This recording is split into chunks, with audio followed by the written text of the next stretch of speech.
Zaho zany mandinika amin'le resaka numérisation, digitalisation zay tenenin'ny filoham-panjakana am'zao fotoana zao de mahita hoe anisan'ny opportunité koa le izy ahafahana manao an'le démocratie participative zany hoe satria zany tsika efa hanao numérisation an'ny karapanondro de azonao atambatra ao amin'ny karapanondro ny avy hatrany ny resaka carte électorale koa de am'zay iny ihany mety ny olona mandeha mifidy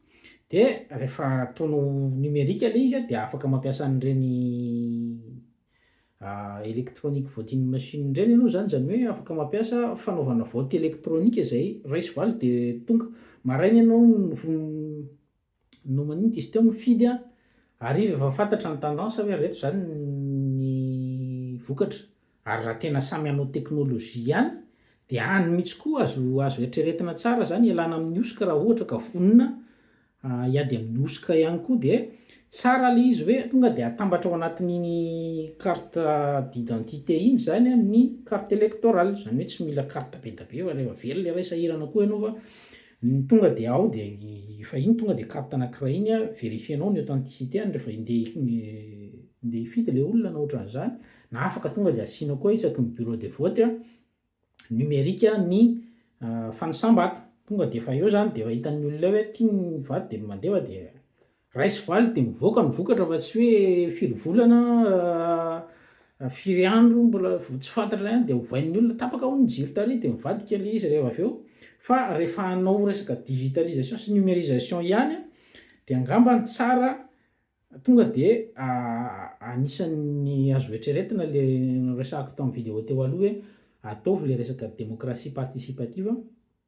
hitranchain'ny vahoaka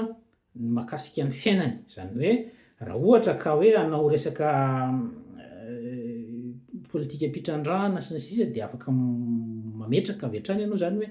hanao voty tsika androany misokatra ny voty androany ka hatramin'ny latsinainy de zao ny tratrarina ka rehefa tratra io noia de alefa le izy rehefa tsy tratra fa no betsaka de ajanona de tonga de mandray an-tanana zany ny olona amin'ny zavatra iainany amin'ny fiainany andavanandro ka io mora be manao an'io raha any amin'ny local le zany hoe any amin'ny fokon'olona satria rehefa mivory ny fokotany sy any amin'ireny de tsangatanana fotsiny le izy de isaina de eo de vita tsy tsangatanana zany tonga de hitan'ny olona hoe tia ny teny an'izao rindra anaiky ritsy nanaiky fantatra zany eo nisan'ny olona nanaiky an'le izy tsy nanaiky an'le izy ka tsara de tsara le manao an'le resaka digitalisation fa afaka tonga de renforcena kokoa le izy andehanana naingakaingana zany hoe mba ahafahan'ny olona mandray an-tanana naingakaingana koa miparticipe malakilaky de tsara ihany mba mena sehatra le any amin'ny fiarahamonina zany ahafahany mandray fanapahan-kevitra mahakasika ny politika sy ny zavatra atao eo amin'ny fitondrana zay fa de fotsiny rora